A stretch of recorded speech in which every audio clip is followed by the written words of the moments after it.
Superstar Pawan Singh, superstar Khesari Lal Yadav जो कि power star की तरह एक मॉडल है जो अपनी बॉडी पे बहुत मेहनत किए। क्या है जानकारी आपको डिटेल में देंगे, ताकि आप दोनों सुपरस्टार के फैन हैं तो चैनल को सब्सक्राइब कर बेल आइकन पर दबा देना। पावर स्टार पवन सिंह जो कि खूब मेहनत की अपने बॉडी को, और वो अपनी साबित किया है, वर्ल्ड रिकॉर्ड में दर्ज किया है अपनी बॉडी का पहचान। और बहुत बेहद स्मार्ट देखते हैं पवन सिंह जो बॉडी के रूप में।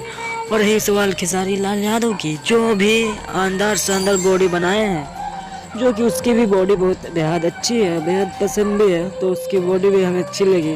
आप सबको कैसे लगा कमेंट में जरूर बताना। दोनों बॉडी बिल्डर की लगभग खेसारी लाल यादव और पवन सिंह की दोनों लगभग सेम ही बेहद पसंद है बॉडी, और थोड़ा पवन सिंह का भी बेहद पसंद है, खेसारी लाल यादव की पसंद है, क्योंकि वो दोनों भोजपुरी के सबसे बड़े स्टार है, पावर स्टार। बाकी ये सब कैसा लगा कमेंट में ज़रूर बताना। जय हिंद।